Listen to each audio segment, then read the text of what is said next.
République et cette semaine, nous recevons Marine Tondelier. Bonjour. Et merci d'avoir accepté notre invitation. Merci et avec à moi, vous. pour présenter cette émission, Jean-Pierre Montanet, bien sûr. Bonjour Jean-Pierre. Bonjour Brigitte, bonjour Marine Tondelier. Bonjour. Alors, vous êtes secrétaire national d'Europe Écologie Les Verts depuis 5 mois, élu avec plus de 90% des suffrages. Vous avez remplacé Julien Bayou. Vous êtes également conseillère régionale des Hauts-de-France depuis 2021 et conseillère municipale d'opposition d'Hénin-Beaumont depuis 2014, ville actuellement dirigée par le frontiste Steve Briois. Vous défendez une ligne radicale chez les écolos au point de soutenir les actions de désobéissance civile des jeunes militants écologistes. Vous êtes contre la chasse que vous souhaitez interdire le dimanche et contre les retenues d'eau. Vous avez d'ailleurs manifesté à Sainte-Soline. Engagé jusqu'au bout des ongles, vous l'êtes aussi pour votre région, vous la native du Pas-de-Calais, avec un menu très ch'ti.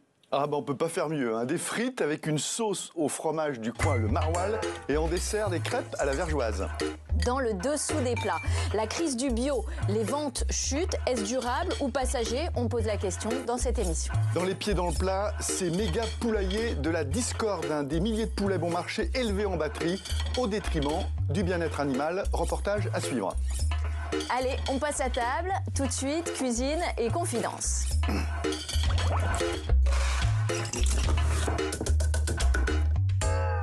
Alors d'abord, Marine Tondelier, je voulais saluer votre courage politique, pas facile à notre époque, celui qui est d'assumer ses frites au maroilles.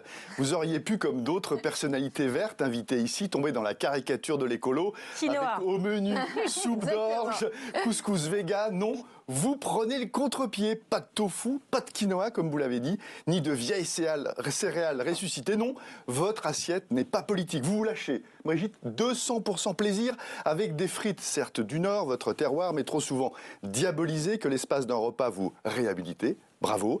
Et on n'a encore rien vu. Ces patates gorgées d'huile, Brigitte, on va les trempouiller dans une sauce à la crème et au fromage et au maroilles. Hérétique, ce n'est plus un repas, Marine Tondelier, mais une orgie. Je me dis qu'avec de pareilles envies à table, vous êtes démasqué, vous avez définitivement tiré un trait sur l'écologie punitive, et c'est votre assiette qui nous le dit. Est-ce que je me trompe ? Il se trouve que pour le coup, je suis végétarienne depuis 2009, que ça fait très longtemps que je mange plus de viande, pas que pour des raisons climatiques. Pour le coup, j'ai jamais trop aimé la viande en vrai, et je me forçais quand j'étais petite comme beaucoup. Et puis quand j'ai vu qu'en plus c'était pas bon pour le climat, j'ai arrêté.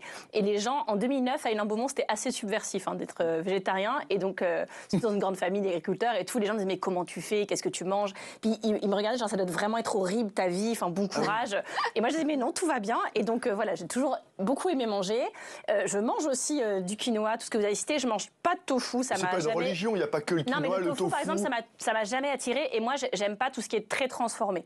Donc, par exemple, tous les trucs, les substitutifs à la viande qui sont quand même en forme de steak et de saucisse. Ah oui, ça vous intéresse pas moi, du tout ce qui est très transformé, très agroalimentaire, j'aime pas trop ça. Donc, je préfère des choses très simples, très efficaces et qui font plaisir quand même. Et donc, la frite, c'est un peu pour compenser le fait de pas manger de viande. Mais la frite, c'est ma langue maternelle, c'est ma première langue. Donc, si vous voulez, quand vous êtes dans le Pas-de-Calais, on en mange toutes les semaines depuis tout petit. Chaque famille a son jour de tradition des frites.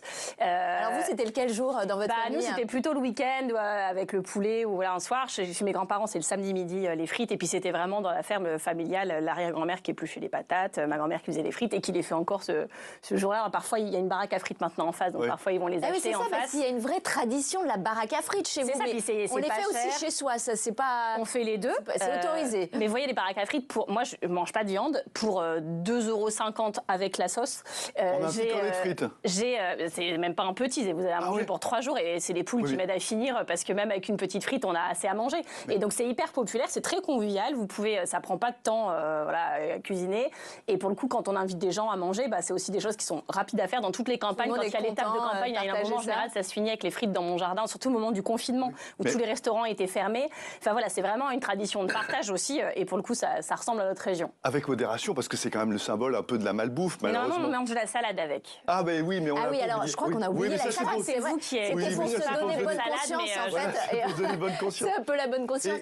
Est-ce qu'on peut manger des bonnes frites? Parce que je discutais avec vous hors caméra, parce qu'effectivement, les frites, elles sont chez Françoise, elles sont excellentes. Elles sont très bonnes. Mais est-ce qu'il y a une vraie friterie comme dans le Nord, à Paris? si on aime les frites, oui. Et il y a des endroits pour... Alors, je vous avoue que moi, c'est pas à Paris que je les mange, mais oui, il y a des bons coins à frites à Paris. Mais si vous passez dans le Nord, il y a des classements des meilleures friteries de France. Et la numéro 4 du classement, bienvenue chez nous, est à Hénin-Beaumont. Il y a aussi les Staminés du Ferrailleur. Il y avait une très bonne friterie qui s'appelait chez Gonzalez, qui était ma collègue d'ailleurs, avec qui on a fait quelques campagnes électorales. Enfin voilà, mais il y a beaucoup de très bonnes frites dans notre coin. C'est quoi une bonne frite pour vous? Est-ce qu'elle doit être allumette ou un peu plus large? Est-ce qu'elle doit être très croquante? En fait, déjà, on voit si elle est surgelée ou... Non, mais on voit si elle est surgelée ou pas, la manière dont elle est coupée. Alors, voilà, je me prononce NPPV, comme on dit à l'Assemblée nationale. mais voilà, il y a ce truc-là. À l'ancienne, on voyait quand même les personnes éplucher les patates derrière dans les grosses poubelles, là, pleines d'eau pour plonger les pommes de terre dans l'eau. Après, est-ce qu'elle est cuite au c'est les vrais. Alors ça, moi, je suis végétarienne, y compris par sensiblerie, mais je mange des frites au gras de bœuf. C'est peut-être très mal, mais c'est comme ça. Et c'est meilleur pour la santé que l'huile, par exemple, d'arachide? Non, mais ça donne du goût. Comment dire, traditionnellement, voilà, les frites authentiques, c'est ça. Après, moi, j'aime bien mettre du vinaigre aussi sur les frites, ce qui est une hérésie pour certains, mais qui dans le tradition locale, là aussi. Ouais, ça se fait beaucoup dans le Nord. Il y a le coup des 2 cuissons. Il y a le coup des 2 cuissons. 2 bains, c'est ça. Ça, c'est assez... même chez soi, il faut faire les 2 cuissons. Et puis après, il y a ce qu'on fait après la frite, parce qu'on est écolo, donc on travaille le cycle de vie du produit.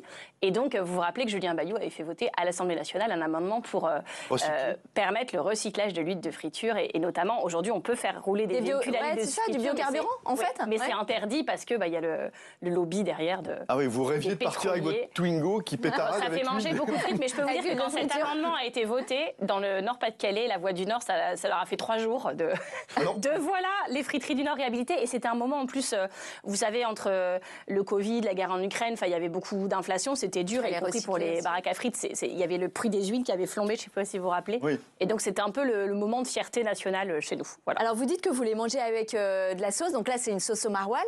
On va goûter, et sinon, là c'est un peu la fête quand il y a de la sauce au maroilles. À Hénin-Beaumont, il y a un restaurant qui fait ça s'appelle la Fondue Belge. Ouais. Pas mal. Mais après, il y a les sauces, vous savez... C'est bon, hein? C'est meilleur que la mayo, hein. Ils ont même maintenant fait des sauces, donc c'est des sauces industrielles, samouraï, Hannibal, etc. Oui. Et maintenant, ils font la sauce tuche, la sauce ch'ti, il y a des dérivés quand même.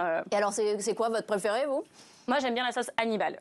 Et il y a quoi là-dedans? C'est très piquant. Je ne sais pas et je crois que je ne veux pas le savoir. Oui. Ça fait partie il vaut mieux pas savoir. Vous n'allez pas lire la composition, mais ça fait partie, voilà. Mais moi, j'aime bien la sauce au maroilles. Hein. Ouais, le maroilles, c'est original. C'est pas mal. Et vous pouvez la faire chez vous, c'est pas Je peux vous donner quelques astuces pour ceux qui ne connaissent pas le maroilles. Mais ça vous tente? Allez, 3 astuces, Jean-Pierre. Non, parce que nous, on n'a pas l'habitude du maroilles. C'est quand même un fromage du Nord. Du Nord. Alors, il faut prendre, m'a-t-on dit, un bon maroilles, ce qui tombe sous le sens quand même. Oui, mais il y a vraiment des maroilles avec AOC, AOP, donc c'est un patrimoine très bien gardé dans le Nord. Donc, la recette à proprement dite, en fait, c'est très simple. Hein. Vous coupez le fromage en petits dés, vous le faites fondre avec de la crème, un peu de poivre. Voilà, parce que comme c'est pas assez gras, on rajoute de la crème. Un peu de crème, ça permet aussi la crème de faire un peu liant. Un peu de poivre de muscade, je ne sais pas si c'est votre cas dans votre famille, pour la relever un peu. Vous remuez bien et vous obtenez cette sauce très lisse qui a parfaitement fait Françoise. Alors, et vous pouvez le faire avec du camembert, vous pouvez le faire avec tout. Avec tous les fromages. On est dans le Nord. Mais là, on est chez vous, là. J'ai un conjoint qui est normand. Donc alors, on m'a dit que si on voulait la rendre moins calorique, on peut rajouter du lait à la place de la crème et du coup mettre un peu de maïzena pour qu'elle prenne. Et alors, si il en reste après les frites, gardez-la parce que c'est aussi très bon, m'a-t-on dit, avec un filet mignon de porc ou même un lapin. Je suis bloquée. Oui, mais là, pour nos téléspectateurs qui ne sont pas tous véganes. Et donc, vous en faites très souvent des plats à base de maroilles, parce que c'est quand même une grande spécialité locale. Non, j'en fais pas très souvent. Je mange beaucoup de fromage, mais je fais pas des sauces au maroilles tous les jours. Après, sachez que la tradition du Nord, parce que le maroilles, la tarte au maroilles. Oui, la tarte au maroilles qui, là, pour le coup, j'en ai beaucoup mangé quand j'étais petite. Et alors, il y a une tradition, c'est il y a les 20 km de Maroilles, parce que Maroilles, c'est une ville. Oui. Vous gagnez le 20 km de maroilles, vous gagnez votre poids en maroilles. Mais en général, le mec qui gagne les 20 km de maroilles, il ne mange pas après. Je pense que son entraînement lui interdit. Je ne sais pas s'il les redistribue. Il partage, à mon avis. Il partage, mais voilà, c'est une vraie tradition. C'est pas du Pas-de-Calais, le maroilles, pour le coup. C'est du Nord et de la Thiérache, du sud du Nord et du Nord de l'Aisne. Mais c'est un endroit très, très précis. Et vous en prenez au petit déjeuner, comme dans les ch'tis, ou non, pas chez vous? Il m'arrive de manger du fromage au petit déjeuner, mais pas le maroilles. Mais pour le coup, voilà, c'est aussi un fromage assez identitaire. Alors, vous êtes gourmande, mais est-ce que vous aimez beaucoup cuisiner aussi? Est-ce que ça va, parce que parfois ça va de pair, mais parfois on peut très bien aimer l'assiette et pas les fourneaux. Il y a une question de temps. Ouais. Ça, c'est toujours compliqué. Mais le week-end. Bon, ça, c'est pas Oui, compliqué. là, hein. il y avait un long week-end, là, on en a eu plusieurs, et donc j'ai eu le plaisir de pouvoir cuisiner un peu, et c'est sympa de... Alors, vous faites quoi, par exemple, J'ai un fils de 4 ans qui me réclame en plus des recettes très précises, donc je fais les recettes très précises. Alors, vous avez fait quoi? C'est quoi, c'est des purées? Alors lui, c'est des... il voulait un hot dog. Un Donc hot ça, dog. bon, bah, je ne l'ai pas mangé, mais je l'ai fait, avec une saucisse de chez Biocop. J'ai fait un risotto aux asperges, feta, oignons rouges, gouda. Ah, c'est pas votre fils vieux. qui demande ça, Il y a quand le même. Bimster chez nous, vous savez, c'est le gouda très Oui. salé, Oui. très vieux. J'ai fait ça, un risotto, asperges, Bimster. J'ai fait des pizzas. Ça, c'est compliqué maison. à faire. C'est pas un peu simple, plus hein, le compliqué, risotto. Ouais. Vous avez une bonne recette. Ouais. Bah, il faut mettre le Oui, non, mais je veux dire, non, c'est pas vous épluchez compliqué. les ce qui est- asperges, vous faites le bouillon avec les épluchures d'asperges. Très que, bien bien. sûr, Ah, vous récupérez pour bravo. faire un Non, Non, mais ce qui est velouté. compliqué, c'est la Voilà. cuisson. Il faut qu'il soit quand Bah, même il un peu faut al être 20 dente. minutes devant sa poêle, mais vous pouvez faire d'autres choses en même temps. On va comme ajouter du écouter bouillon des petit à podcasts. petit. Écoutez des... Bon. Et les enfants aiment bien faire ça parce qu'il faut surveiller, il faut voilà. Ah, donc, On n'est pas obligé. on cuisine en famille chez vous. Et vous rajoutez le reste à la fin et voilà. D'accord. C'est parfait. Et il y a un repas Et ça du... se réchauffe très bien pour le coup, contrairement aux frites. Donc vous pouvez en faire pour 3 Le jours. risotto? Oui. Ah non, moi, je suis pas d'accord. Ah, moi je trouve que c'est même ça se bonifie avec. Il y a les- des bains. Nous, en général, Ah il y bah en non, a parce plus à qu'en la général, fin le du problème, c'est repas. qu'il cuit, après, il devient un peu Ah mastoc. non, mais vous rajoutez de la crème fraîche, enfin. Ah, et du maroilles. Ah oui, bah dans ces conditions, Je vois que vous faites pas très attention aux calories, si je peux me permettre. En fait, Non, mais après, pour le coup, je Peu mange importe. beaucoup. Comme j'ai pas souvent de temps, en fait, je mange beaucoup de choses qui ne se cuisent pas. Et donc, je fais beaucoup de salades composées, de trucs avec. D'accord. Selon la saison, parce que pour le coup, je fais partie des gens qui ne. C'est pas juste idéologique, mais les tomates d'hiver, je ne supporte plus. Enfin, vraiment, il y a un truc. Je trouve que les tomates, elles ont même plus de goût, en fait. donc la on a du mal tomate à élevée trouver des sous vraies serre, tomates. ça, c'est pas Donc pour ça, vous. non. si D'accord. l'été, dans la quinzaine de juillet, C'est ça, août, mais et dans puis le des tomates Pas-de-Calais, c'est d'Espagne, pas de le Sicile. hotspot Ouais. de Non. la culture de la tomate. tomate, Et en général, quand, comme moi, vous en mettez dans votre jardin quand même, elles arrivent quand vous êtes en vacances, en fait, en août. Donc voilà, faut... Il y a- Donc, vous ratez un peu ça la peut déborder saison. sur septembre. Et à part les frites, quel est le plat qui vous ferait traverser tout Paris sur les genoux? Sur les genoux, Non, mais- c'est Saint-Jacques de Compostelle. Non, mais après, ce que j'aime, quand je suis à Paris, pour le coup, ce qui m'arrive, ce que je fais, c'est que je mange plutôt des choses que je peux pas trouver dans le Pas-de-Calais. Enfin, en tout cas, dans le bassin minier du Pas-de-Calais, il y a des restaurants grecs, des restaurants libanais. Des... Vous êtes Là, ouvert j'étais sur dans- le- Ah oui, les vous êtes transports. ouvert sur le monde. Afghan. J'étais voir le maire de Tours. On qui, mange assis chez les Afghans, non?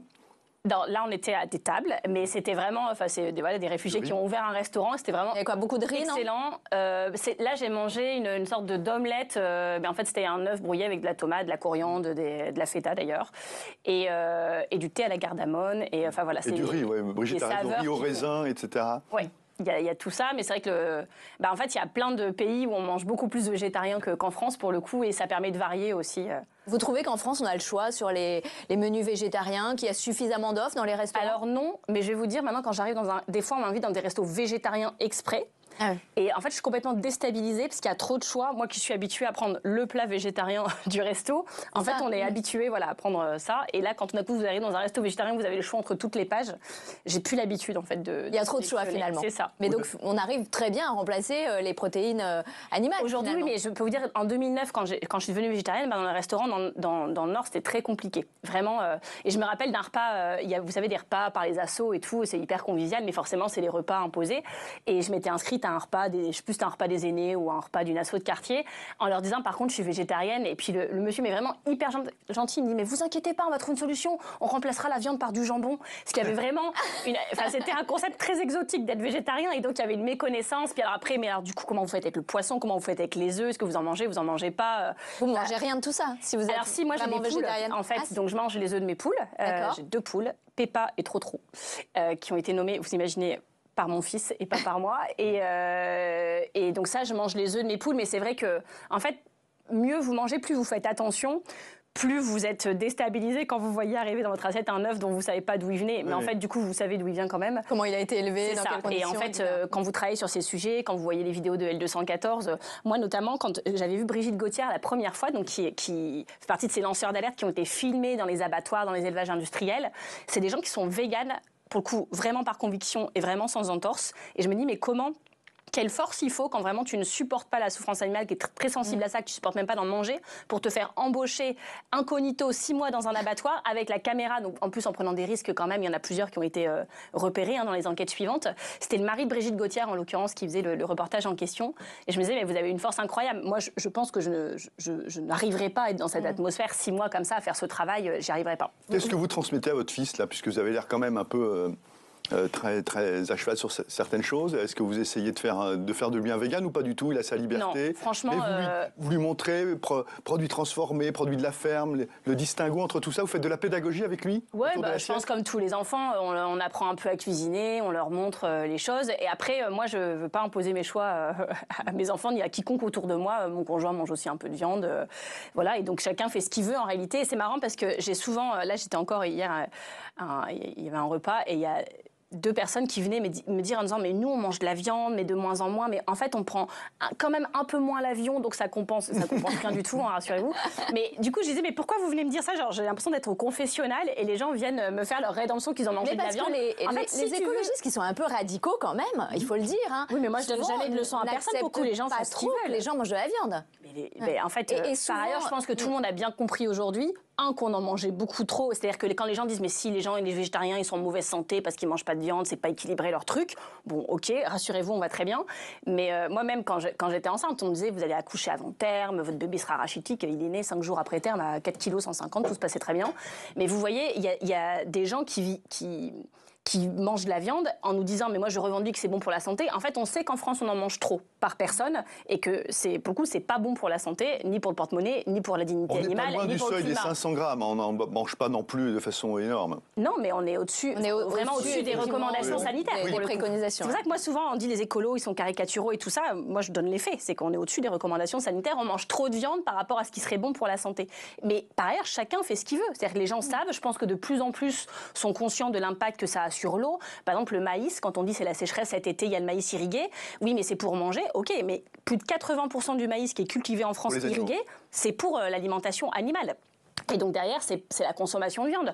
Et je dis pas que les gens qui mangent de la viande sont tous des criminels qui devraient aller se fouetter et aller se manger un petit peu de viande, être végétarien, ça vous convient. Ouais. Comme quand on achète des vêtements, ceux qui aiment bien acheter plein de vêtements tout le temps et les mettre que 2 fois, savent bien que c'est pas bon pour la planète. Ceux qui mangent de la viande à outrance en m'envoyant, parce que vous savez, il y a une petite communauté viriliste sur les réseaux sociaux qui m'envoient leurs photos de gros steaks. C'est bon, on a compris, vous mangez des gros steaks, ça a l'air de vous faire très plaisir.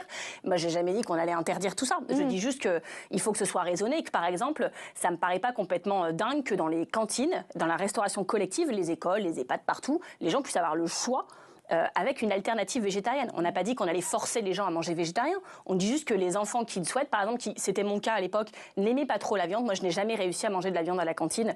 Et déjà de base, pas forcément de la très bonne viande non plus. Oui, mais c'était pas. Pour le coup, je pense que quand on est en 6e à l'époque, c'était en 98, très exactement. Je me rappelle parce que c'est la Coupe du Monde et de Lens champion de France. Mais surtout. Et donc en 98, moi, j'étais pas en mode la viande, le climat. Juste, ça me donnait pas envie. Je voyais l'animal, j'étais pas. Mais donc la Cour des comptes, elle a raison quand elle dit qu'il faut réduire l'élevage de bovins, par exemple, en France? Mais évidemment. Et vous voyez, c'est pas des écologistes qui le disent, c'est des gens qui s'occupent exclusivement des politiques publiques, de leur évaluation financière. Donc, mais derrière, il faut avoir un discours aussi pour les agriculteurs, parce qu'une fois qu'on a mis ça sur la table, non mais ça, il n'y a pas de problème. Pour les consommateurs, la France vit aussi beaucoup de l'élevage. Non mais moi, je vais vous dire, j'entends beaucoup de leçons de morale, de les écolos, les boucs émissaires de la misère du monde qui n'aiment pas les agriculteurs. Les agriculteurs, il y en a 4 fois moins aujourd'hui qu'il y a 40 ans. Il y a 200 exploitations chaque semaine en France qui disparaissent et le revenu moyen d'un agriculteur, le cheptel baisse, c'est 560 déjà euros. Non, mais ce que je veux dire, c'est que la moitié des agriculteurs de ce pays gagnent moins de 560 euros par an et par mois. Et c'est pas de la faute des écologistes. Les gens qui disent, franchement, on n'a jamais été en charge des politiques agricoles, et celles et ceux qui prétendent que les ennemis de l'agriculture sont les écologistes mentent, cherchent un bouc émissaire, parce qu'en fait ils sont face à leur propre incompétence, face à la propre impasse dans laquelle ils ont mis ce modèle productiviste, et on en est là. Donc moi je trouve que c'est très facile de dire ça, et souvent ce que je dis aux agriculteurs, parce que je fais pas mal de déplacements, je suis allée au salon de l'agriculture, je les rencontre tous. Vos grands-parents sont agriculteurs, il faut quand même le dire. Mais même ceux qui sont pas d'accord avec moi, j'ai pas de problème avec ça, on discute et on travaille et on avance, et en fait voilà, ils se rendent bien compte qu'on n'y est pour rien. Et d'ailleurs, vous pourriez supprimer tous les écologistes de France et même d'Europe et même du monde. Il y aurait quand même un problème avec la ressource en eau, quand même un problème avec le climat. Et dans une France à plus 4 degrés, ce qu'on se prépare à vivre d'ici 2100, en fait, oui, on ne pourra pas cultiver la même chose au même endroit. Et on voit bien que de toute manière, c'est pas durable. Moi, je rappelle souvent que les enfants qui naissent en 2023, on ne sait pas leur garantir que la planète sera encore habitable quand ils auront 30 ans. Et donc... Voilà, Mais en même temps, ce modèle productiviste, c'est ce qui nous fait vivre aujourd'hui aussi, c'est ce qui nous permet de moins importer, non? Moi, j'entends souvent, il faut bien manger. Bah oui, mais je pense que les gens ont envie aussi de manger bien. Et il y a derrière ça toute une ségrégation aussi sociale. Moi, quand on me dit qu'il faut produire plus parce que... mais en fait, c'est produire quoi? Comment? On en parlera tout à l'heure quand on parlera de l'échec du bio. Mais vous voyez bien que toutes ces productions, ça a des externalités, y compris sur notre santé à la fin. Et moi, je ne suis pas d'accord aujourd'hui de voir ce qu'on fait manger, y compris les scandales sur l'aide alimentaire européenne où c'était en fait des steaks de cheval trafiqués, c'était un steak haché où il y avait quand même pas beaucoup de viande de bœuf à la fin dedans. Enfin, quand on parle des additifs nitrés, par exemple, dans les nitrites dans la charcuterie, on voit bien, c'est l'ANSES, pareil, c'est une autorité qui fait référence en matière de santé. Eux-mêmes disent, on a un sujet avec ça en France aujourd'hui. Les gens s'intoxiquent, c'est pas bon pour leur santé, il y a une explosion de cancer colorectal et le lien est fait. Enfin, à un moment, il faut se poser ces questions-là et le lobby agroalimentaire n'aime pas se remettre en question. J'ai l'impression que moi, en tant qu'écologiste, je dois le faire en permanence et il n'y a pas de problème, je le fais. Le sujet a été soulevé dans la premier quinquennat d'Emmanuel Macron avec Richard Ramos. Et alors, on en est où? Et pour l'instant, ça n'a pas encore avancé. Et Francesca Pasquini... Il y a de plus en plus de jambon sans nitrite maintenant dans les rayons, non? Alors oui, mais c'est vrai que c'est plus cher et il faudrait aussi peut-être que les députés écologistes en emparent ici à l'Assemblée. Mais figurez-vous que Francesca Pasquini a non pas déposé une proposition de loi, mais défendu une proposition de loi dans l'hémicycle pendant la niche écologiste. Parce que vous êtes souvent bonne sur le constat, les écolos, mais moins bons sur les solutions, parfois. Bah, excusez-moi, on n'est pas ministre de l'Agriculture, j'ai l'impression. Mais nos solutions, moi je refuse qu'on me dise on est bon sur le constat, mais pas sur les solutions, puisqu'on arrive aujourd'hui aux solutions. Je dis parfois on peut contester ça. Oui, mais c'est faux. C'est qu'on a peut-être le préjugé que les écolos, c'est pas sérieux, mais les solutions qu'on nous présente en général 20 ans après, c'est celles qu'on disait 20 ans avant en étant moqués. Quand on dit encore pendant la campagne qu'il faut un ISF climatique, c'est-à-dire taxer les patrimoines les plus riches pour aider à sauver le climat.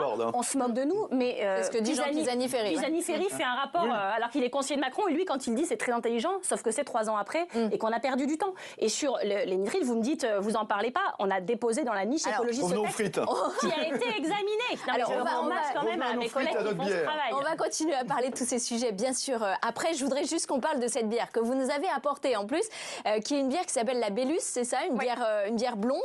Elle existe en plusieurs variétés. Il y a la bière de printemps, la bière de Noël, la blonde, la brune. Et celle-ci, c'est laquelle? Donc celle-ci, elle vient d'Hénin-Beaumont, c'est ça? C'est ça. En fait, Hénin-Beaumont, c'est la fusion de 2 villes. Il y avait Hénin-Liétard, donc c'était vraiment la commune minière. Et puis il y avait Beaumont-en-Artois, qui était plus rural à côté. Et quand les mines ferment, il faut reconvertir, essayer d'industrialiser pour avoir de l'emploi. Et donc il y a la fusion des 2 communes pour qu'Hénin-Liétard récupère en fait du foncier pour pouvoir implanter des entreprises.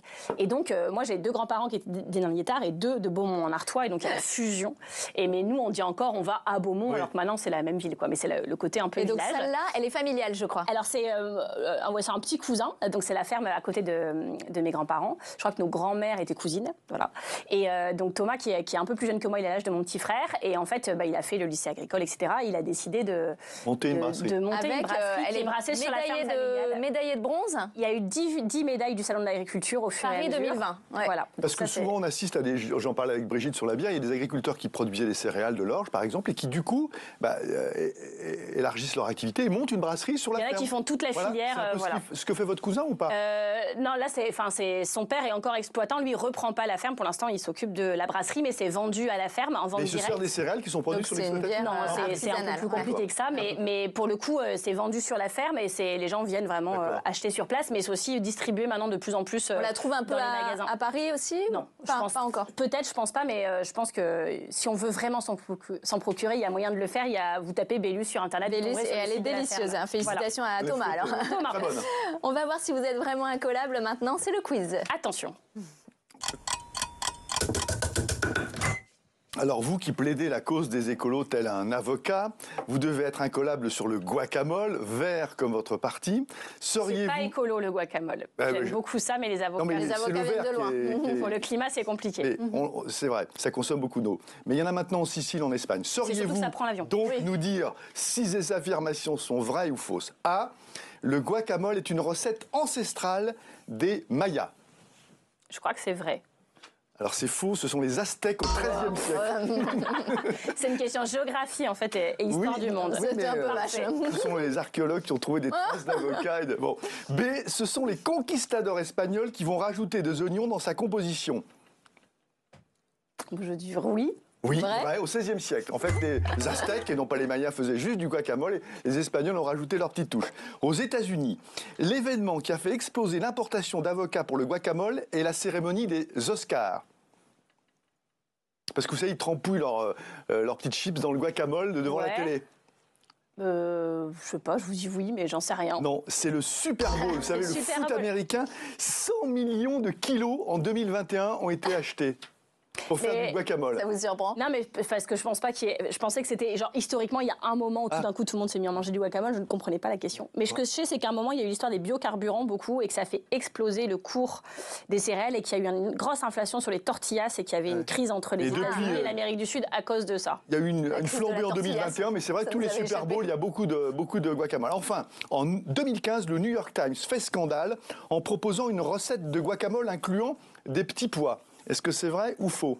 C'est un truc vegan, écolo bobo encore ça. Alors Bah, à mon avis, c'est vrai. Oui, c'est vrai. Oui, et c'était Obama. Non, Obama, lui, il avait Non, Michelle Obama, il fait du Défendu- vrai guacamole. Obama. Ah, Il a j'ai vu. défendu le vrai il avait guacamole. défendu le vrai guacamole en disant « Exit les petits pois Ah.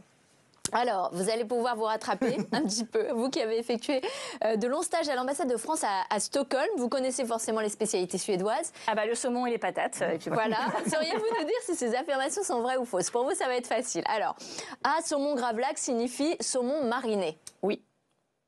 C'est faux. Bah non, mais si, c'est le saumon. Ben oui, mais non, saumon enterré. Au Moyen-Âge, le saumon était enterré pour le Bah conserver. oui, mais c'est avant. Bah Oui, mais il est Aujourd'hui, pas- le saumon gravlax, alors là, je suis formelle. on C'est ne dit du pas saumon qu'il est mariné. mariné, en fait. Mais pourquoi il n'est pas fumé ». Non, mais mariné. alors, Mais effectivement, il est cru. le saumon gravlax est maintenant mais mariné, mais Brigitte a raison, il était enterré, et le mot gravlax vient Oui. d'enterrer et non pas de mariner. Ah, Ça mais nous, on marche. fait des quiz Voilà, pointus. ça rigole. Ça C'est ne pointu. rigole Hein. pas. Là, C'est c'est une émission pointu. de... Oui, c'est Attention, question suivante. Alors là, c'est compliqué. Les coups de bullard, les fameuses boulettes de viande, Shot bullard, on dit. shot bullard.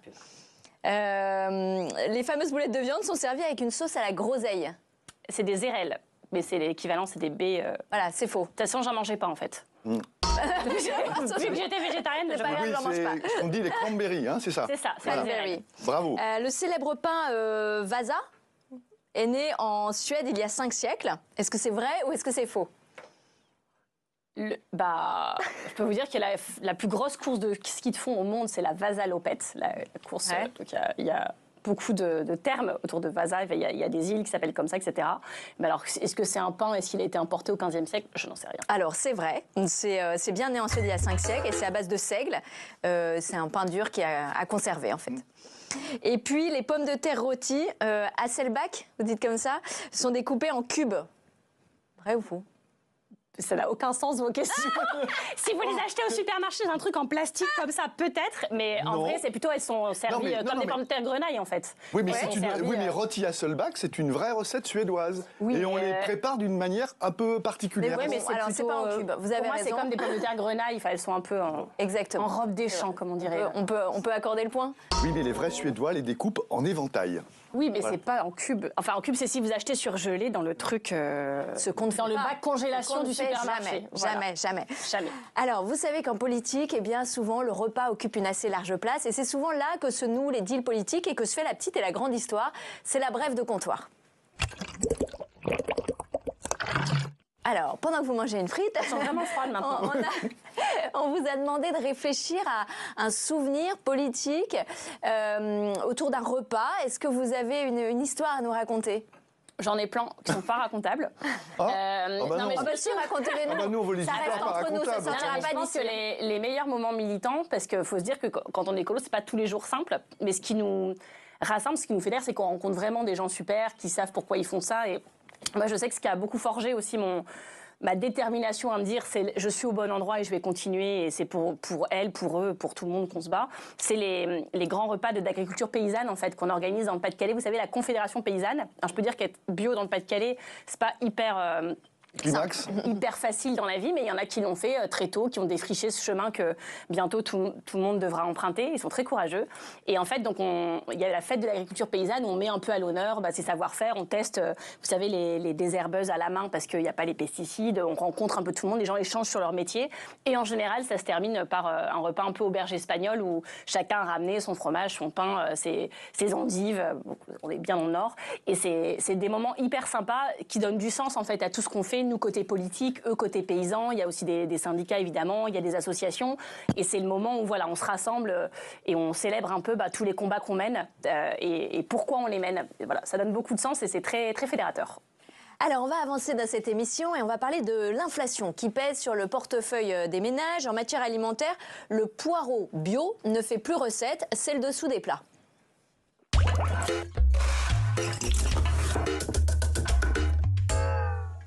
Des centaines de poireaux mis à disposition gratuitement pour les habitants et les associations. Voilà l'opération qui a eu lieu récemment dans l'Oise.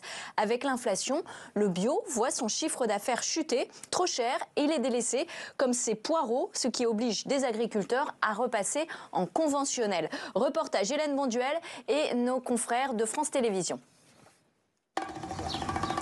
Récolte un peu particulière chez ce maraîcher bio. Cueillette de poireaux gratuite pour tout le monde, tout doit disparaître. C'est très gentil de sa part de faire ce geste, parce qu'en fait, il n'est pas obligé. Il aurait très bien pu retourner la terre et puis basta, quoi. Vu le prix d'un kilo de poireaux aujourd'hui et vu ce qu'on nous donne, ce qu'on peut prendre aujourd'hui, ça fait quand même des sacrées économies. 40 tonnes de légumes invendus. Stéphane Dremont n'a pas eu le choix.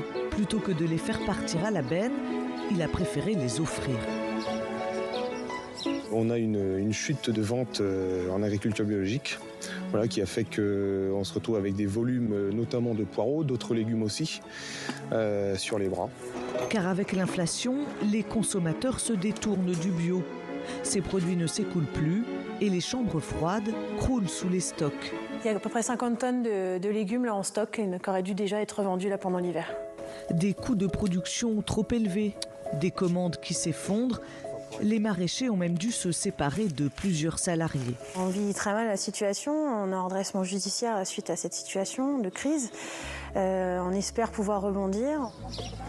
Ce sont nos convictions qui en prennent un coup. L'idée aujourd'hui, c'est de se dire comment on va, sur quoi on va rebondir, quoi.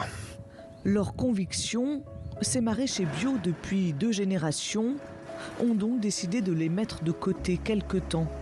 C'est des carottes là qui vont pousser. Donc, avant c'était une parcelle qui était en bio et aujourd'hui c'est une parcelle qui va être conduite en non bio. D'ici quelques semaines, engrais et pesticides reviendront sur cette exploitation. Et ils ne sont pas les seuls. L'an dernier, 3380 agriculteurs se sont déconvertis contre 2510 en 2021. Alors pour soutenir la filière, le ministre de l'Agriculture a annoncé un 2e plan d'urgence pour 60 millions d'euros. Des mesures de court terme pour gérer l'urgence, pour éviter les déconversions. Des mesures de moyen terme qui s'adressent tout autant à ceux qui sont déjà convertis qu'à ceux qui voudraient aller vers la conversion en agriculture biologique, parce qu'on a besoin de redonner et de l'espoir et de la fierté, et ils en ont besoin aux producteurs bio pour leur dire que pour nous, c'est l'une des voies que nous souhaitons encourager. Cela sera-t-il suffisant pour enrayer l'hémorragie ?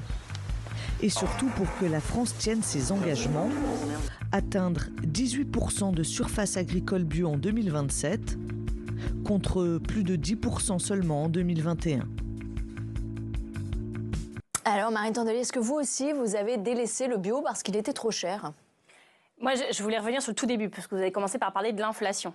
Je vais quand même avoir un mot, parce qu'il y a un Français sur 10 aujourd'hui qui est dans la précarité alimentaire, ça faut le dire, et que parmi les plus précaires en France, 40%, c'est un sondage qui était sorti en avril, 40% ont supprimé un repas par jour et 53% ont réduit les portions dans les assiettes et celles de leur famille. C'est un chiffre qui est assez terrible et donc il y a un problème d'inflation qui touche en fait l'alimentaire de manière générale. Pour le sujet du bio, ce qu'on voit là, c'est que ça devrait être plus accessible pour tout le monde, parce que moi je ne suis pas d'accord pour dire en gros il y a l'élite qui a le droit de manger bien et sain et bio et local et tout ça. C'est pas ça, mais le pouvoir d'achat en fait. Oui, mais l'inflation a moins touché le bio, d'ailleurs, puisqu'il n'y a pas d'intrants. Mais la question c'est est-ce que l'alimentation de qualité est accessible à tout le monde, ou est-ce qu'on condamne finalement 40 millions de Français à manger de l'agro-industriel, les pesticides, sans même trop toujours savoir exactement ce qu'on mange. La solution c'est quoi alors moi, ce que aide massivement, ce que je voulais vous dire sur le bio, c'est qu'il faut bien comprendre que le bio, ça se prête très mal au calcul juste économique. Aujourd'hui, on est dans un système capitaliste, et donc il y a l'offre, il y a la demande, et vous voyez comment ça peut marcher. Le bio, c'est bien plus que ça. Parce que, je vous prends l'exemple d'une salade, je vous donne des chiffres de 2020, donc ça a évolué avec l'inflation, mais une salade bio, vous la payez en 2020 en moyenne 1 €. Une salade conventionnelle, pas bio, vous la payez en moyenne 70 centimes. Donc vous pouvez dire, bah, c'est vachement mieux, c'est moins cher. Sauf que la salade, accrochez-vous bien, à 70 centimes, combien coûte-t-elle à la société? C'est mon quiz maintenant pour vous. Est-ce que vous savez combien elle coûte à la société? Non, mais j'imagine en termes de sécurité sociale, on s'y retrouve pas. 1,50 €. Entre 17 et 27 euros. Parce que vous prenez en compte les problèmes de santé, la dépollution de l'eau, qu'on paye tous comme citoyens par nos cotisations d'usagers pour l'agence de l'eau, le climat, ce que ça implique pour le climat, les déchets, et évidemment les coûts pour la santé, pour la sécurité sociale. C'est-à-dire que quand on nous dit le bio, le modèle économique... Bio, elle coûte combien à la société? 1 euro. Il n'y a pas de... Bah oui, puisqu'il n'y a pas d'externalité négative sur l'air, sur l'eau, etc. Mais elle coûte beaucoup plus cher aux producteurs, en termes de main-d'œuvre. Oui, mais ce que je veux vous dire, c'est que ce calcul est complètement artificiel. On est en fait dans une concurrence déloyale entre un conventionnel qui est en fait très très largement subventionné, mais y compris par les aides, la PAC, l'aide européenne, qui en France a des critères spéciaux qui favorisent. Même s'il y a eu beaucoup d'aides de la PAC quand même. Mais pour vous le bio. savez, la PAC, il y a deux volets. Il y a le premier volet et vous êtes en fait très encouragé quand vous êtes productiviste. C'est des aides à l'hectare. Par exemple, si vous êtes éleveur, que vous produisez du soja pour intensif irrigué pour nourrir votre élevage, vous êtes beaucoup mieux financé par la PAC que si vous faites du pâturage, par exemple. C'est comme ça. C'est les critères qu'appliquent l'Europe et la France. Et donc, vous êtes déjà très desservi là-dessus. Et donc, bien sûr, quand vous êtes bio, vous avez une petite aide en plus, mais qui ne compense jamais l'aide que vous ratez sur ce volet. Avec une réduction aussi des aides à la conversion, là. Avec aussi une réduction des aides à la conversion. Au profit du HVE, et la haute valeur environnementale. Alors voilà, maintenant, on nous dit, nous, on démocratise, on fait haute valeur environnementale. HVE, haute valeur environnementale, ça ne veut rien dire. Par exemple, il peut y avoir des pesticides dans le HVE. Mais il y en a quasiment toujours d'ailleurs. Quelqu'un qui crée une aire de nettoyage, de lavage pour son pulvérisateur sur sa ferme a le label HVE. Quelqu'un qui change rien à sa manière de produire, mais qui met 3 panneaux solaires sur son hangar, ce qui est très bien, va être HVE. Et donc vous achetez des produits HVE qui n'ont rien dans ce que vous avez dans l'assiette de spécifiquement environnemental. Et donc c'est très grave ce qui est en train de se passer parce qu'on est à un moment où jamais les gens n'ont eu autant conscience de l'urgence climatique, sanitaire, biodiversité, etc. Et en fait, on déconsidère le bio, les politiques publiques sèment la confusion et vous avez là un ministre que je trouve au comble de l'hypocrisie parce que les politiques publiques, c'est pas moi qui les mène, c'est lui. Et donc, quand on voit qu'on présente le bio comme « Ah, mais c'est très largement subventionné, sinon c'est pas rentable », excusez-moi, si on prenait en compte le coût pour la société et les externalités négatives, les externalités tout court d'ailleurs des productions, le bio est largement plus vertueux, y compris économiquement, sanitairement, environnementalement, tout, que le conventionnel. Et ce débat, on a très peu d'endroits où on peut l'avoir en France. Vous connaissez le poids du lobby. Enfin, c'est des sujets dont c'est très très difficile de parler. Donc je suis contente. C'est la faute des lobbies. C'est la faute des lobbies aujourd'hui si excusez-moi, on en est là et si le bio n'avance pas. Vous voyez bien que le ministère de l'Agriculture, il travaille main dans la main avec certains syndicats agricoles, qui c'est quasiment une cogestion. On le dit parfois. Et moi je dis ça. J'ai rien contre les agriculteurs qui défendent leur métier. Je sais dans quelles conditions ils vivent. C'est pas eux le problème. Je pense pas que ce soit les écologistes non plus. Mais à un moment, il faut ouvrir la voie. Il y a un agriculteur qui se suicide tous les 2 jours. Il y a 200 exploitations qui ferment chaque semaine en France, qui disparaissent. Nous, on a un projet... mais ça, revenons sur le bio, ça c'est autre chose. Non, mais nous, on veut redonner sa fierté à ce métier. Et aujourd'hui, en fait, je pense que ça ne va à personne. Et par ailleurs, sur le bio, vous dites qu'il n'y a pas assez de consommation. En fait, nous, dans les villes écologistes, on prend nos responsabilités. La ville de Lyon, à la fin du mandat, en 2026, sera à 100% de bio dans la cantine et 50% produit localement dans un rayon de moins de 200 km. Mais accessible, accessible pour tout le monde. Ah ben oui, parce que les prix vont pas augmenter, même plutôt ils baissent parce qu'on réduit le gaspillage, etc. C'est ça qu'il faut faire. Et c'est bien pour les enfants, c'est bien pour les parents, c'est bien pour les agriculteurs. Donc il faut le faire localement. Alors ça peut être local et c'est pas national. Vous voyez la loi Egalim qui a été votée qui disait qu'il faut 20% de bio dans la cantine en 2020. Vous savez combien on était en 2020 ? À 6%. C'est-à-dire que ce pays fixe toujours des objectifs, mais ne le respecte même pas. Les 20% ne sont pas encore atteints. Et à la fin, on n'est pas juste une question... Mais si vous dites que c'est pas compatible avec un système capitaliste, puisque c'est bien ce que j'ai compris... je vous dis qu'on ne peut pas tout résumer à la loi de l'offre et de la demande. Mais quel doit être le système pour encourager le bio, à construire autour du bio ? En fait, je pense qu'il faut... il faut des politiques publiques très courageuses qui...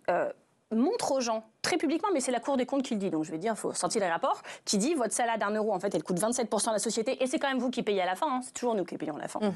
Et voilà, rééquilibrer du coup les prix. Nous, on demande aussi un chèque alimentaire de 150 €. Ça ne permettra pas au système capitaliste de ne plus exister autour du marché des salades. Donc on fait quoi? Je ne sais pas, je vous pose la question pour ça. Je vous dis, qu'est-ce qu'on fait? Mais bien sûr qu'on peut le faire. Pourquoi on est les derniers d'Europe sur ces sujets-là? tous les autres arrivent sauf nous. Sur la manière dont les aides à la PAC sont après reventilées, quels critères sont mis. Les terres cultivées en bio, on est les premiers, nous. Non, mais on est le pays où le bio est le moins avantagé par la manière dont la PAC est distribuée en France. Ça, c'est un fait. Ça, c'est autre chose. C'est des politiques publiques. Oui, non, mais très bien. Donc, c'est un vrai problème. Et derrière, c'est pas que l'assiette, la santé, etc. C'est le nombre de pesticides. Vous savez, en pesticides, on avait dit qu'on allait, entre 2009 et 2018, on devait baisser de 50% les pesticides en France. C'est ce qui avait été annoncé publiquement. Vous savez combien on a fait? Plus 20% de pesticides vendus sur cette période, alors qu'on devait baisser de 50%.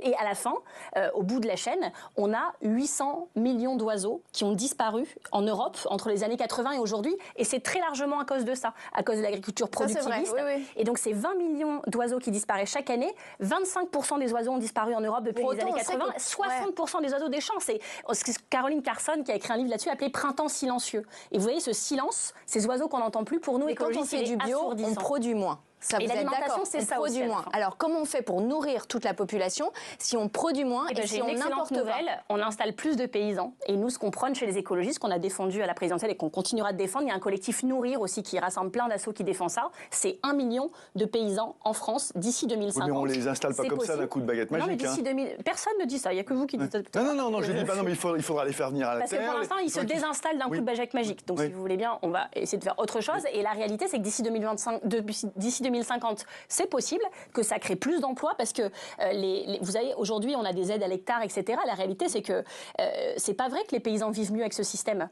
Ils produisent plus, mais il y a pour moins les grandes exploitations, si, mais pas pour les petits. Oui, il faut être un très gros. Et en fait, c'est un système qui est fort avec les faibles et faible avec les forts. Donc, ça ne va pas. Donc, ça se négocie au niveau européen. Non, parce que la PAC, c'est une aide européenne, il y a un cadre européen, mais chaque pays est assez libre de ce qu'il en fait. Il y a beaucoup de marge de manœuvre. Donc, la faute au ministère de l'Agriculture. La manière dont la France a fait là, ce qui s'applique depuis le 1er janvier 2023, oui, est un vrai sujet.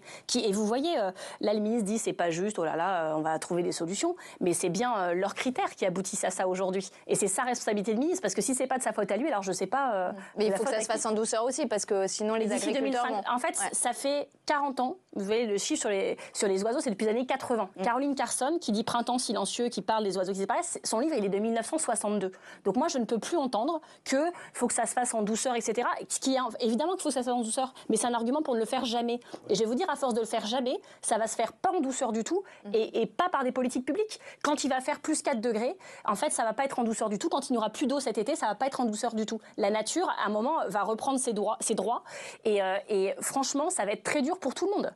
Très dur pour tout le monde, y compris pour les agriculteurs qui vont vivre un été très difficile. Juste un petit mot de commentaire. Marine Tondelier, vous aviez applaudi dès demain. Le Sri Lanka a essayé de se convertir au 100% bio. C'était une révolution. On avait dit c'est formidable. Finalement, ça a été un échec épouvantable. Les paysans, comme le disait Brigitte, ne produisaient pas assez, ne gagnaient pas assez. On ne produisait pas assez pour la population locale. Il n'y a pas de souveraineté. Ça s'est complètement effondré. Donc c'est un peu plus compliqué que vous le dites. Oui, mais en fait, j'ai l'impression qu'il y a un cynisme ambiant où il faut démontrer que ça ne marchera jamais. Non, mais j'ai pas de cynisme. C'est pas du cynisme. C'est de la volonté politique. Non, mais il y a un truc, il y a toujours quelqu'un qui est super content de me démontrer que ça va marcher. Je le regrette, mais ça s'est cassé la figure quand même. Oui, mais vous me donnez ça pour dire, du coup, ça marche pas, donc on continue. Mais on ne peut pas continuer. Le système actuel est voué à l'échec. On est dans une vraie impasse. Et c'est à un moment une erreur politique lourde que de le nier, que de promettre aux agriculteurs qu'on les aime et qu'on va tout faire pour que ça change pas. Ça changera de gré ou de force. Et pas du fait des écolos. Donc oui, il y a des chemins d'espoir qui sont possibles. Ça marche le bio dans plein d'endroits. Il n'y a pas de raison qu'on soit le dernier pays d'Europe à aider le bio. Par exemple, ça, c'est pas normal. C'est un vrai parti pris politique qui a des conséquences lourdes. Et donc, nous nous battons pour défendre la filière bio. On va continuer de toute façon à parler de celles et ceux qui la produisent et celles et ceux qui pourront y avoir accès, c'est-à-dire tout le monde par un chèque alimentaire qui soit accessible à tout le monde, une vraie sécurité sociale alimentaire, parce que l'alimentation, c'est bien plus que de l'alimentation. Derrière, c'est la santé. Chèque alimentaire bio, c'est la vie, j'imagine. Chèque alimentaire bio. Exactement, pour avoir au moins accès à des produits de qualité, ce sera déjà entendu. Alors, après l'agriculture, on va évoquer l'élevage et le bien-être animal avec la construction d'un poulailler géant dans l'Yonne. On en parle et on met les pieds dans le plat.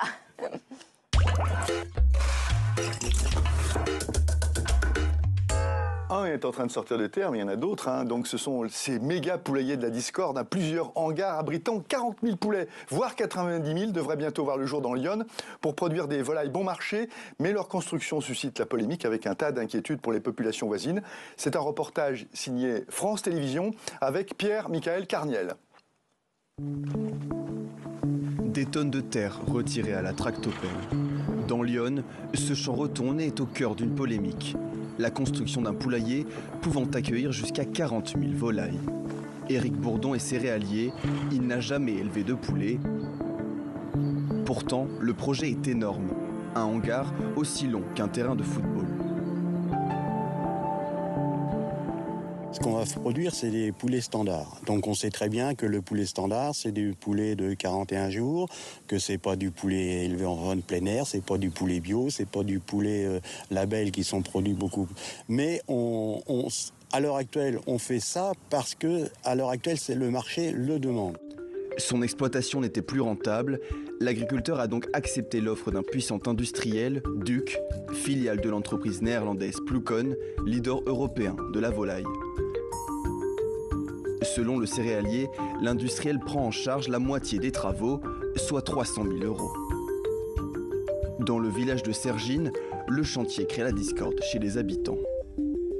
Hygiène et tout le truc, il n'y a pas de problème. Si. Mais c'est vrai que... Si, après, c'est agréable, vous ouvrez vos fenêtres, vous sentez le caca de poule, vous sentez tout ce que vous voulez. Bah non. Donc en bas, je veux pas. Il faut que tout le monde travaille, hein. C'est toujours le même problème. C'est aussi dur pour les agriculteurs que pour nous, les retraités. C'est compliqué. C'est une honte. Pourquoi ? Parce que vous ne vous rendez pas compte, la maltraitance des animaux. Il y a je ne sais pas combien de poules dedans. C'est horrible.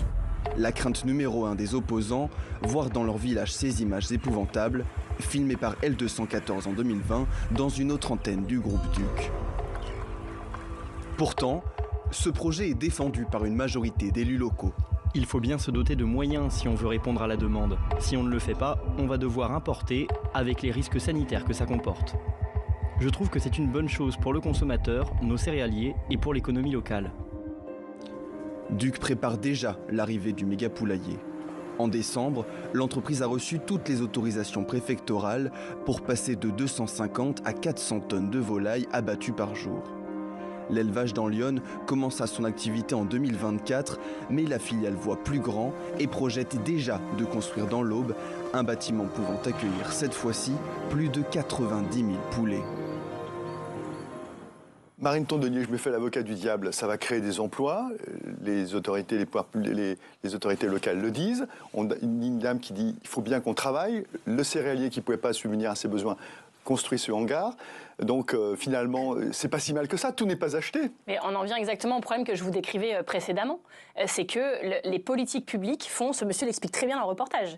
Il dit ma production n'était plus rentable et quand vous voyez le nombre de subventions, etc., vous voyez bien que c'est lié aussi à la manière dont dans ce pays on rémunère les agriculteurs ou pas. De l'autre côté, il dit là, je vais gagner beaucoup d'argent.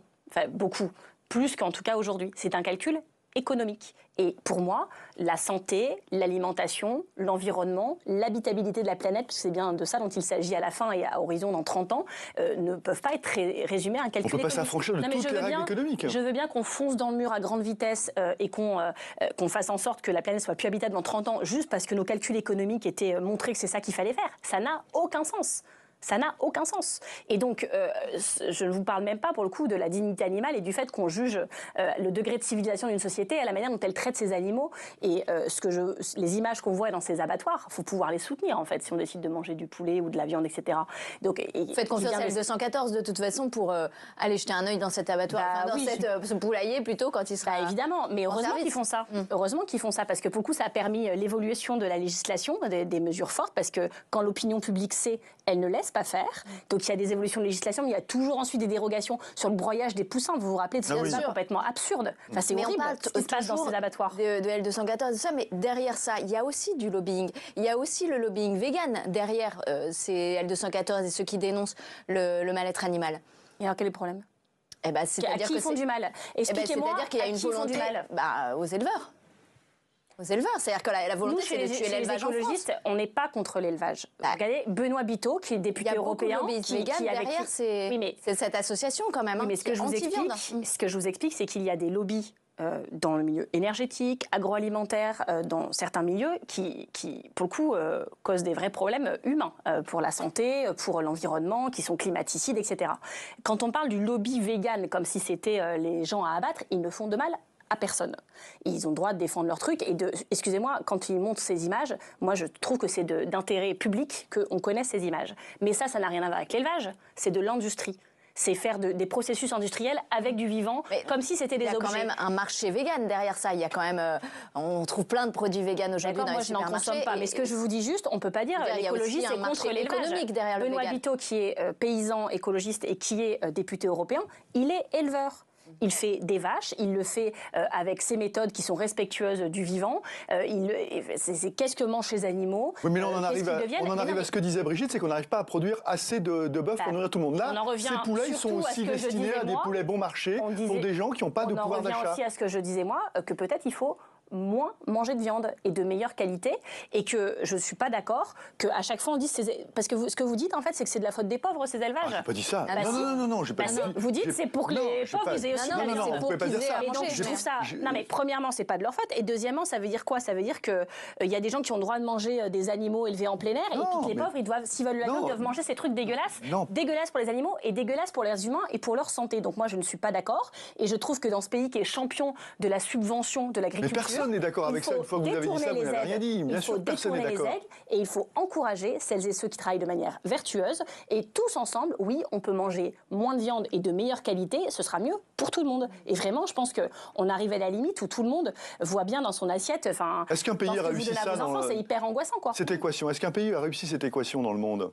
Mais c'est pas un pays, c'est pas hop, tout d'un coup ça se fait. Déjà, c'est pas qu'un problème français, c'est une marche en avant. Mais est-ce qu'on peut s'inspirer effectivement d'un modèle ailleurs? Il y a des pays, par exemple, oui, je pense la plupart des pays du monde, dans une grosse majorité, mangent beaucoup moins de viande que la France, et ils s'en sortent. C'est pas vrai, les pays en développement, la consommation de viande augmente, en Chine, au Brésil. Ça c'est vrai. Oui, mais c'est vrai. En Inde, au Brésil, ouais. Aux États-Unis, on mange beaucoup de viande. Non, mais vous confondez deux choses. Non. Combien ils mangent par an, et est-ce que ça augmente ou ça baisse? Tous les pays émergents, la consommation, puisqu'il y a des classes moyennes qui arrivent sur le marché, elles mangent et elles consomment de la viande. C'est un vrai problème d'ailleurs. Vous comprenez qu'on ne dit pas la même chose. Je vous dis qu'on mange beaucoup plus de viande que les Indiens. Vous me dites, oui, mais les Indiens, ça augmente. Ok, ça augmente, mais vu d'où ils partaient, c'est absolument pas le niveau de la France. Et il faut arrêter à un moment de se dire qu'en France, tout est bien et qu'il y a toujours un pays qui fait pire, où eux, ça augmente. Non, mais là, justement, je cherche le pays qui fait mieux pour qu'on s'en inspire. Je cherche pas, je cherche justement le pays auprès de vous. Sur lesquels on pourrait s'inspirer. Énormément. Et par ailleurs, énormément. Mais lesquels? Sur la viande. Mais lesquels? Je pense que les États-Unis doivent être au-dessus de nous en viande. L'Allemagne sûrement. Mais les États-Unis c'est n'importe quoi, l'élevage intensif. On ne va pas comparer les élevages américains. Oui, mais on ne peut pas discuter. En fait, on peut pas discuter comme ça. Le truc, c'est que premièrement, moi je vous parle de la France là, mais c'est un problème mondial que les écologistes. Il y a des hormones dans la viande américaine. Vous n'allez pas prendre l'Amérique comme exemple. Et je vous dis qu'on consomme moins de viande, plus de viande que dans la plupart des pays, sauf peut-être les États-Unis. Mais vous avez votre raisonnement et vous ne m'écoutez pas, vous partez sur. Non, moi je vous promets, c'est pour ça que je vous ai mal compris. Je veux un pays dont il faudrait s'inspirer pour notre politique alimentaire. Et pourquoi c'est pas nous qui devrions inspirer les autres en fait à un moment? Donc ça veut dire que personne ne l'a encore fait et qu'il faut qu'on le fasse. Non mais c'est bien. On est dans les pires pays du monde là-dessus. Donc, il faut arrêter, en fait, de me dire c'est quel pays qui est mieux. C'est quasiment tous les autres. Donc, ça, c'est simple. Et par ailleurs, il faut qu'on arrive à être vertueux, à développer ce chemin que, de toute manière, on devra emprunter. Je ne vous dis pas que c'est facile, sinon on l'aurait sûrement déjà fait. Je vous dis juste que l'entièreté de cette humanité, ensemble, est en train d'aller dans le mur et qu'on a deux choix. Continuer à accélérer en disant on n'a qu'à bouffer des gros steaks en prenant l'avion et en mettant plein d'eau partout et on crame tout pendant 10 ans, mais au moins on aura bien vécu. Ou on essaye de faire en sorte que nos enfants et nos petits-enfants puissent vivre. C'est pas juste est-ce qu'ils auront encore des poulets et qui seront élevés. Et vous l'avez dit, c'est à nous, en tout cas, de montrer l'exemple. Et au niveau européen, l'élevage en cage, c'est terminé en 2030. Enfin, il y a une pétition citoyenne européenne et la Commission a dit en 2030, c'est fin de l'élevage en cage. Point. C'est pas tolérable en fait d'avoir des élevages comme ça. On va se mettre d'accord, on va passer au dessert. Hein. Allez, vous êtes péché mignon. Alors, je ne sais pas si c'est vertueux, mais ce sont des très belles petites crêpes au sucre, mais pas n'importe lequel, hein, pas de cassonade. C'est pas du sucre? C'est de la vergeoise. Oui, mais de la vergeoise, mais c'est obtenu à partir du sucre de betterave. Expliquez-nous, parce que pour nous, c'est un peu. C'est le sirop résiduel qui, au moment de la cristallisation du sucre, quand on raffine, il y a du sirop résiduel et la cassonade. On dit cassonade dans le Nord, mais vergeoise aussi dans notre pays. Mais cassonade, on le dit aussi pour le canne à sucre. Là, c'est du sucre de betterave. Cassonade, c'est du. Non, au moment de la cristallisation, c'est le sirop résiduel qui donne la cassonade que nous, on mange. Et donc c'est pas raffiné, c'est ça, c'est marron, c'est un peu plus foncé. Et alors vous, c'est parce que c'est local ou vous trouvez que c'est meilleur? Chez nous, les crêpes, c'est la cassonade, c'est comme ça. C'est comme ça, ça se discute pas. Il n'y a pas de crêpes au sucre chez nous. Et alors pour les j'attends l'avis de l'expert. On sera peut-être pas d'accord sur l'élevage en cage, mais peut-être que, vous pouvez vous rabibocher sur les crêpes, je pense. Je trouve ça très bon et je suis un adepte de la cassonade. Mais j'ai l'impression que dans les... Vous allez m'arrêter si je me trompe. Dans les supermarchés, on trouve souvent de la cassonade de canne à sucre et non pas de la cassonade de betterave, non? Bah oui, après, c'est Béguincé, c'est pas une marque très écolo, mais qui fait la cassonade qu'on trouve dans les supermarchés.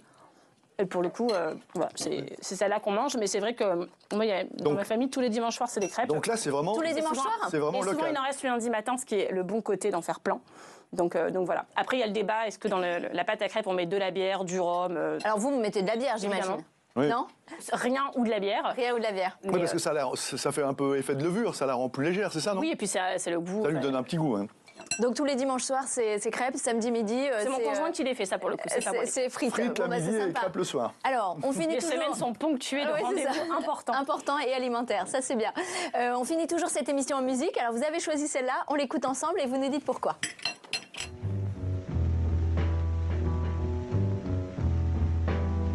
Ain't got no home, ain't got no shoes, ain't got no money, ain't got no class, ain't got no skirt. Alors c'est Nina Simone. C'est Nina Simone. Ouais. Pourquoi ce choix? Alors, il y a plusieurs versions de la chanson. Il y a des plus entraînantes. Celle-là, elle est plus pesante, on va dire. Mais c'est donc une pianiste, une compositrice et une chanteuse américaine qui a aussi été fer de lance du combat pour les droits civiques là-bas et qui est extrêmement courageuse. Et que cette chanson, ce qui est intéressant, c'était au moment du retour de la guerre au Vietnam. En fait, il dit I got no shoes, I got no... tout ce qu'elle n'a pas. Et il y a une deuxième partie de la chanson où le rythme s'accélère. Elle dit I got life. Et elle célèbre, en fait, pour le coup, la vie, ce qu'on a. La renaissance, ouais. Une chanson vraiment d'espoir, pour le coup, et de fierté, de dignité. Elle est inspirante pour vous. Très inspirante. Merci Marine Tondelier d'avoir accepté notre invitation.